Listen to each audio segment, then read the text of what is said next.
Tonight on CFTK-TV News, the all-native basketball tournament is in the midst of running. The Smithers RCMP had to respond to a man in distress, and BC's anti-gang unit showed off a record tobacco seizure. Northwest BC's only television news team. We are CFTK-TV News. Good evening, I'm Cale Maslin, and here's what's making the news in the Northwest and beyond for today. The ever-popular all-native basketball tournament has been well underway for a little while now and is expected to continue to go on strong in its 64th total iteration. The tourney began back on February 10th and is set to go until the 18th, with several days of games going well into the night.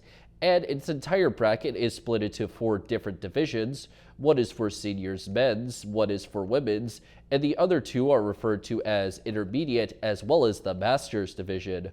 All of the games are held at the Jim Ciccone Civic Center in the city of Prince Rupert.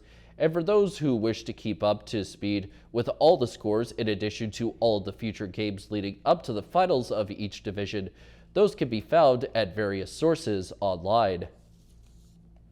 Last week saw the Smithers RCMP get a report of a man being in distress and had to make their way to a residence on Broadway Avenue. Part of the reason that there was a police response was due to the fact that there was also a potential threat of a firearm in this case, but police were able to apprehend the individual without any issues. This incident was contained to only the one residence and did not pose a threat to the general public in any way. While the Smithers RCMP did later get asked as to why they did not issue a public safety emergency alert for this incident, they responded by saying the criteria for such an alert is a threat being an imminent risk to public safety while also being unpredictable, quickly evolving, and a major challenge, something that the aforementioned incident was not. Word has come out to reveal that the Houston and District Chamber of Commerce plans to change up the design of a popular program of theirs. The program in question they plan on redesigning is the Houston Merchants Gift Certificate Program, and this plan has resulted from it passing the $1 million sales mark at the end of last year. That sales number is a testament to the program's earning ability, as it was also able to accumulate $93,390 in 2022 as well. But despite this change, any certificates bought before the change will be honored and have no expiry date attached. Interior Health recently stated that the emergency room at Caribou Memorial Hospital was able to be reopened a couple of days ago after being closed overnight due to a shortage of available doctors. The health authority said that Williams Lake residents who were in need of care could go to facilities in 100 Mile House or Quinnell while the local emergency department was closed down. Interior Health also went on to say that other services continued as usual at Caribou Memorial. They last said that people with potentially life-threatening conditions should call 911 to get connected with any of the other nearest available facilities.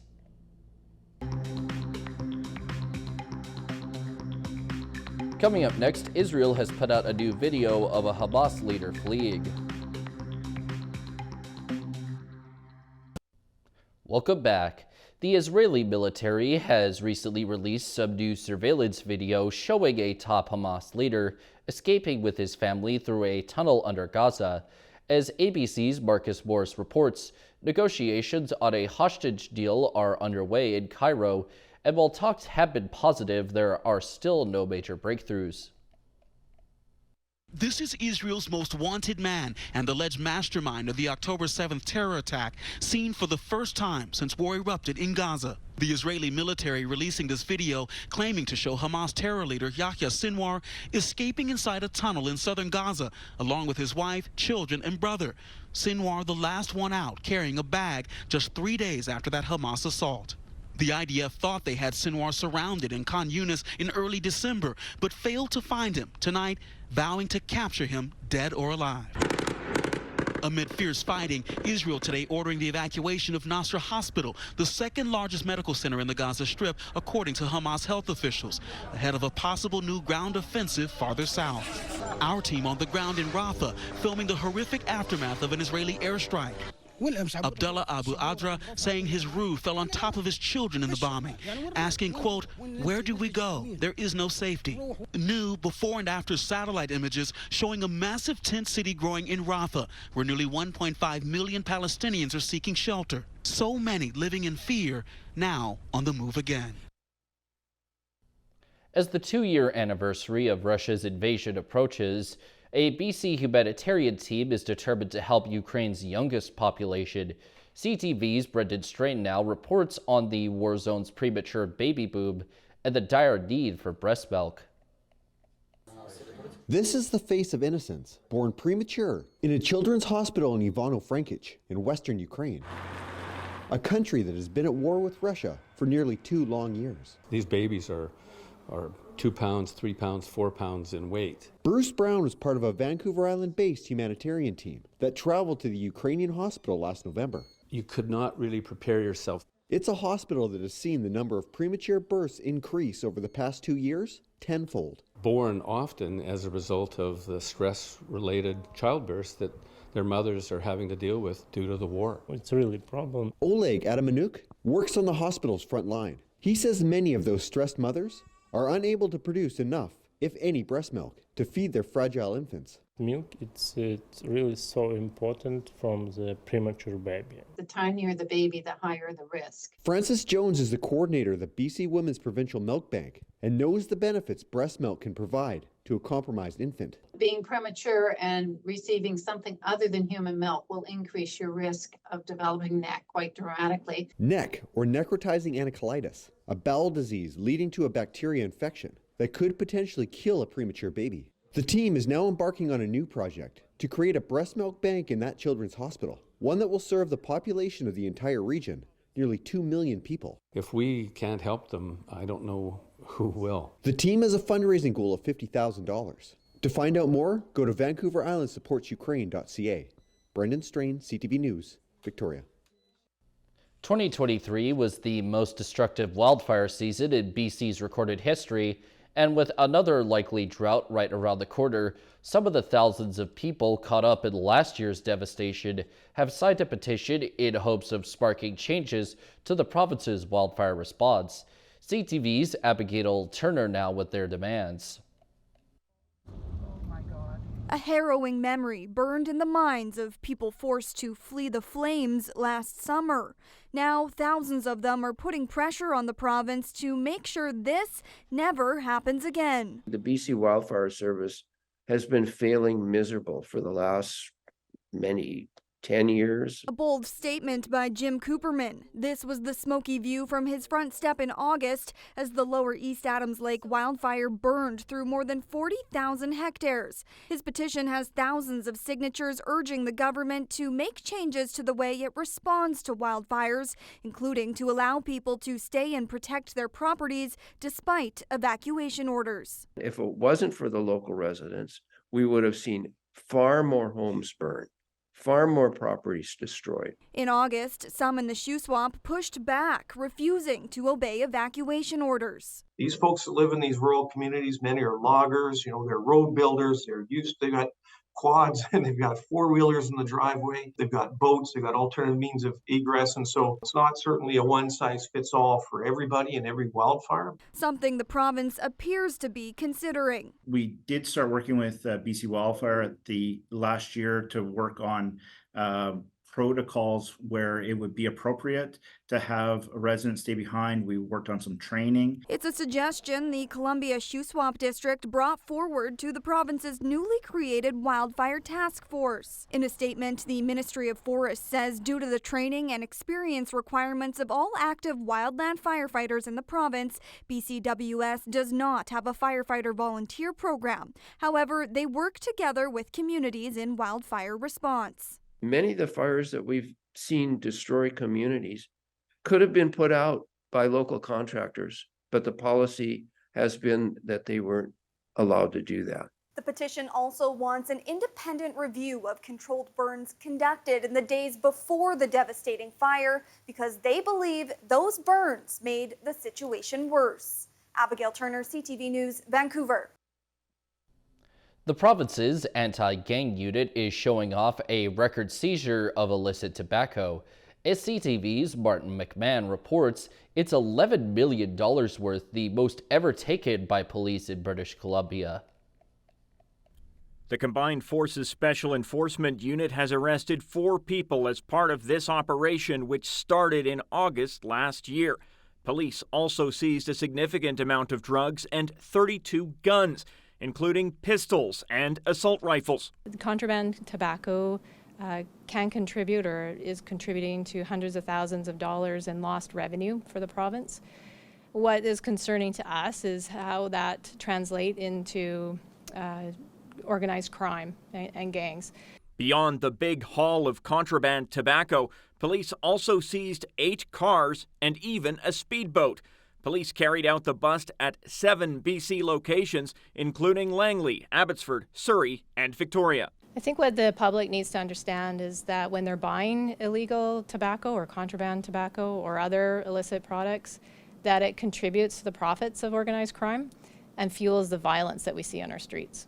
In a statement, Finance Minister Katrine Conroy praised the anti-gang unit's work, saying the operation, quote, underscores our government's dedication to taking on gangs and organized crime. Police say the 4 suspects arrested in connection with this bust have links to organized crime but have been released, pending further investigation. Martin McMahon, CTV News, Surrey. Turning to tonight's weather, the North Coast is set to deal with clear conditions at a low of -2 degrees. The Terrace-Kitimat area is supposed to see some clear conditions of their own at a low of -7 degrees.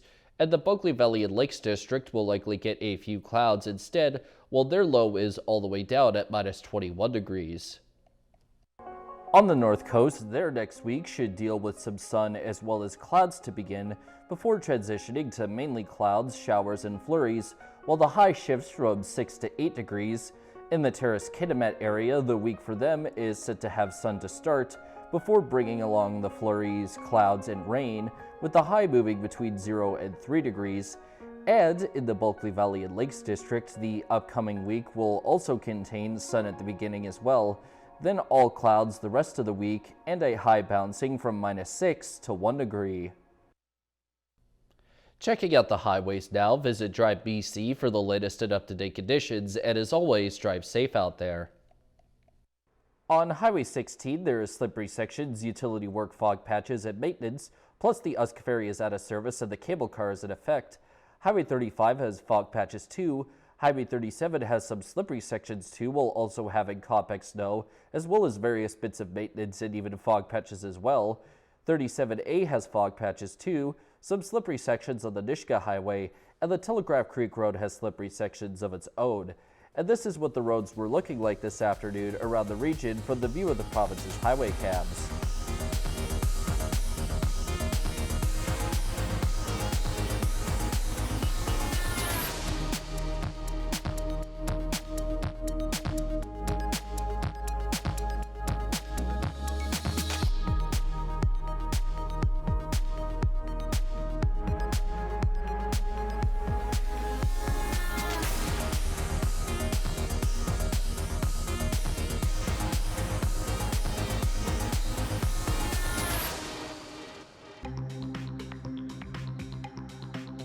Still to come, a BC senior's dedication to exercise could prove inspirational for some.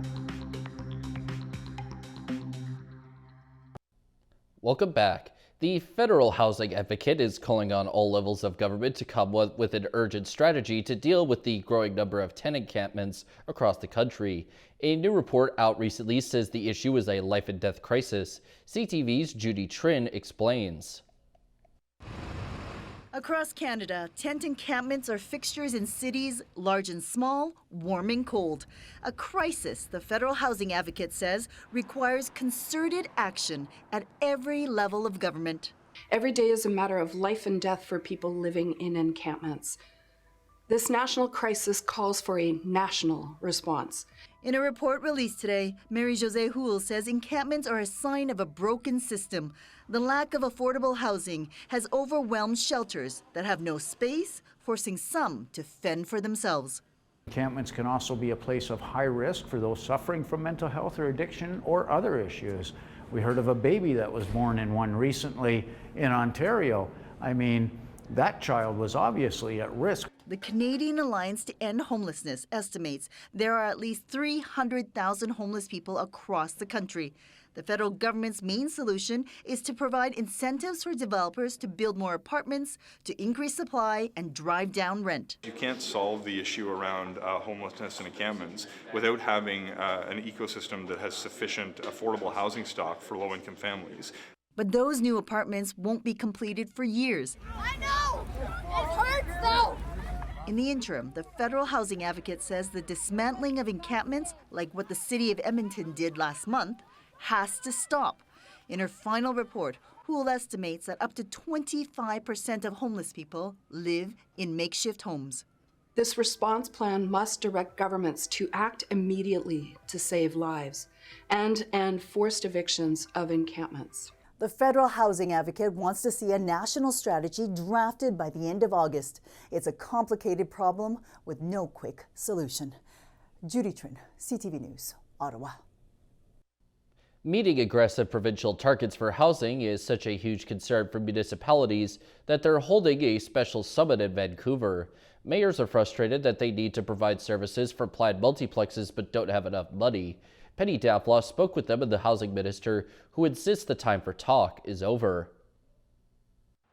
In many parts of BC, large-scale construction projects are already underway, but the province wants even more, passing legislation to make that happen.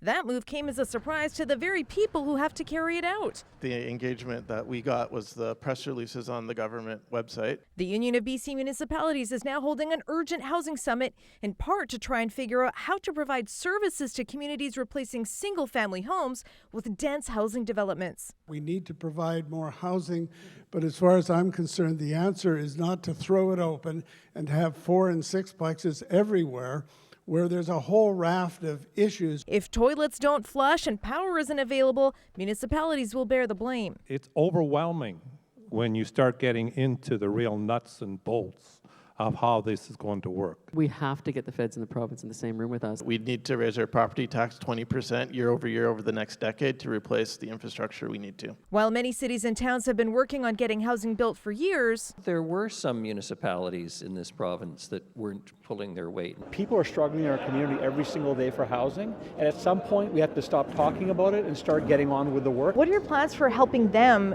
do the things that they're really not able to do with their tax base? We know there's infrastructure needs. That's why we had the $1 billion that was provided to local governments. In fact, many local governments haven't yet even assigned where those dollars will go in their communities. Despite more supply, inflation, a labor shortage, higher interest rates, immigration, and consistent demand are combining to push costs ever upward for homeowners and municipalities alike. Penny Dafloss, CTV News, Vancouver. By now, a lot of people's New Year's resolutions to get back into shape may have already gone by the wayside. But tonight we will introduce to you a Langley senior whose dedication to fitness might just inspire you. CTV's Michelle Bernoro has more. Get it up to 30, 35. Come on, Bob, you got it. It's hard not to be impressed. I'm stronger than I was. When the man pumping iron is 95 years old. So I cheer as much as I can, but it doesn't work. Bob Hall has been active his whole life, but only started hitting the gym about 8 months ago. It was mostly my daughter's influence. Now Hall and his 2 daughters often work out together. When I did the fitness testing on them and then his daughters were here as well, well, he absolutely had to beat the daughter, and he's still competitive. 95, he's still competitive. Competitive, but also determined to keep moving. Don't tell Shannon, but I really enjoy coming. I hate getting up and thinking about it, but when I get here and I get started, I'm so glad that I came. And his commitment to fitness is paying off. We did the fitness assessment on him, and he scored less than a 60-year-old, and there's not many people out there at his age that are doing what he's doing. Mental benefit, that's for sure. I have a cozier look on life. I'm able to walk more than I did. I'm a happier person. Looking at Hall now, it's hard to believe he was in the ICU with COVID in December. He's bounced back and says his advice to anyone trying to feel healthier is this. It is essential that you have exercise, you have good food, not too much, but good food, and sleep. So if you're having a tough time getting motivated, Breathe out on the pole. Nice. Bob Hall might just be the inspiration you've been looking for. Michelle Bernero, CTV News, Langley. And now we turn our attention to the stock markets. The Canadian dollar is up 3/100ths of a cent. The price of gold is down $2.90. Oil is down $1.23. Natural gas is down 8 cents. Aluminum is down $1.50. In Toronto, the TSX is up 304.43 points. Venture Index is up 11.03. In New York, the Dow Jones is up 151.52, and the Nasdaq is up 203.55. Still ahead is a look at how Valentine's Day flowers are normally produced. Welcome back. Valentine's Day is today, and if you're giving or getting flowers, here's a behind-the-scenes look that shows a lot of love went into getting that bouquet into your hands. The Colombian flower industry worked nonstop to export 52,000 tons of cut flowers and meet the demands of the United States ahead of Valentine's Day. Flowers employees picked and packed lilies, cantagrians, hydrangeas. Valentine's Day is one of the biggest holidays for Colombian farmers. To meet the demands, the companies start flower production 6 months before the big date. That's all of our news for now. From all of us here at CFTK-TV News, I'm Cale Maslin, and thanks for watching. We'll see you next time.